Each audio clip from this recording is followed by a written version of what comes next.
share this with one, but I think the best thing to do is to find documents, get the documents, save it, study it on your computer, or print them out for yourself. Like the second part, part two. Part one is interesting because in part one, if you scroll a little bit more, you see map 3.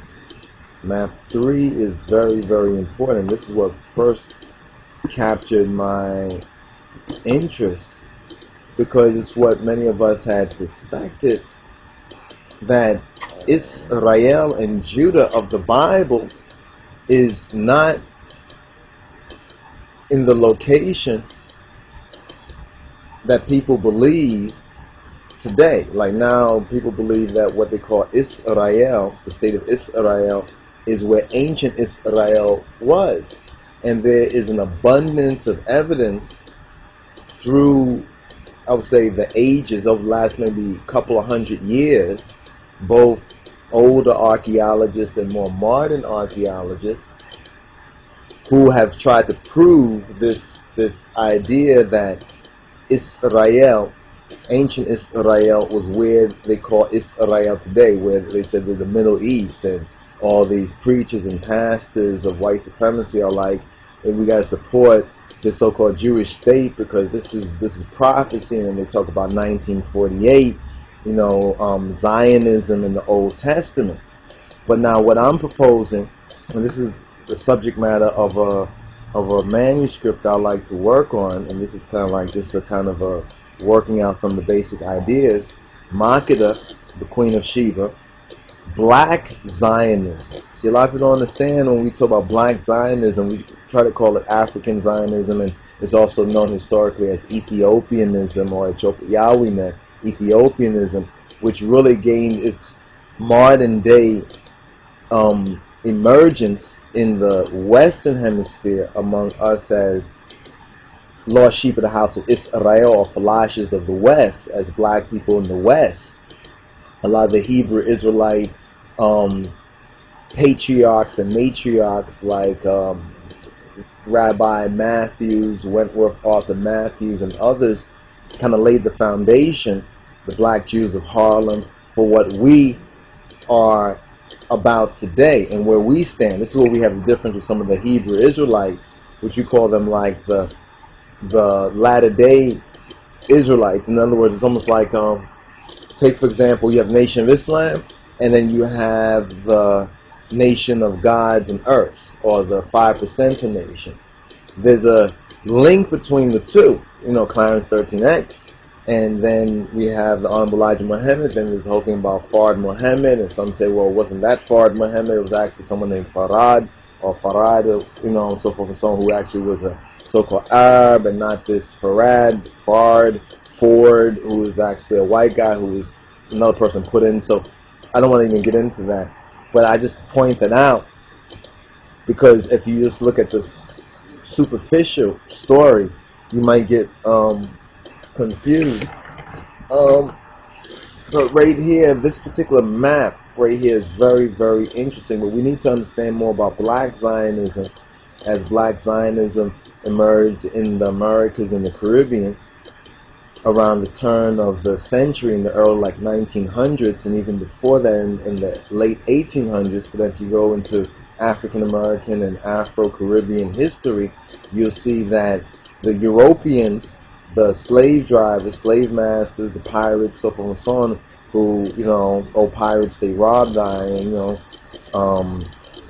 the merchant ships and sold us into slavery and everything, that they even knew that we were Ethiopian. In fact, the Atlantic Ocean, as we pointed out before, wasn't called the Atlantic Ocean, but the southern part of it that comes from the so-called slave coast was actually called the Ethiopic Ocean. And when you look at older maps, they have Ethiopia Superior and Ethiopia Inferior on the map. So Ethiopia Superior is more on the other side of the Nile River.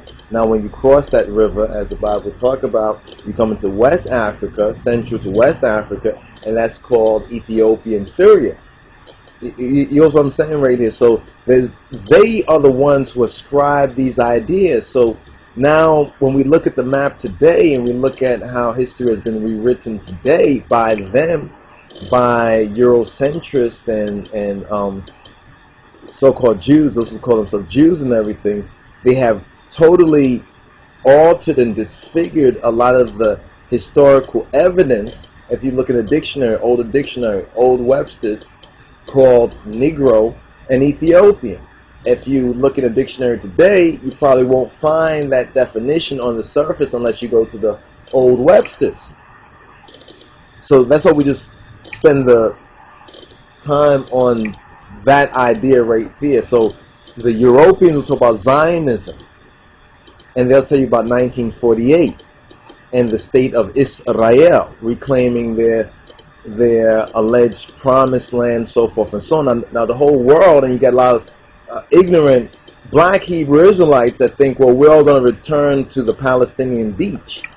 It's not about the Palestinian beach, the Palestinian coast. What the modern state of Israel since 1948 is the Palestinian coast.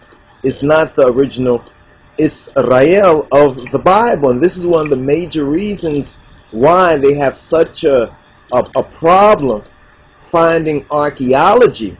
That's why you get some people say, well, Moses never existed, and Israel, and there was no King Solomon, and it was all like written after the fact, and it was all fantasy, so forth and so on, because there's no evidence. Look, there's evidence of ancient Egypt, so forth and so on. We maintain, and other scholars have gone into this in more detail, even Sheba and Israel by Bernard Lehman has gone into some good detail, giving some maps and everything, that they're looking in the wrong place. Basically, they're looking in the wrong place, and this map right here is very significant, which is map 3 in Queen of Sheba and Israel, and you can download it free on the internet, and we're probably going to post a link at our website as well, and those who are interested, just link us about that, or we'll try to put some information maybe in the description. When we look in this map, look at the key of the map. The key of the map says Solomon's Kingdom, the yellow, and then the orange, like reddish orange, the orange, it says, is the area annexed after Queen of Sheba's visit, her state visit, and it was held for 40 years. Now, if you understand what part of the Middle East this is, where the true Israel and Judah today, this is what they call Saudi Arabia and Mecca. But if you do a little bit of historical research, you'll recognize that Saudi Arabia was only named Saudi Arabia after like around 1930 or after 1930, basically. So this is a new thing. Before 1930s and everything, there was no Saudi Arabia. Before, I think it was 1930, 1920, but before the 19th century, if you went back in the 1800s, there was no Saudi Arabia. It was called Arabia or Western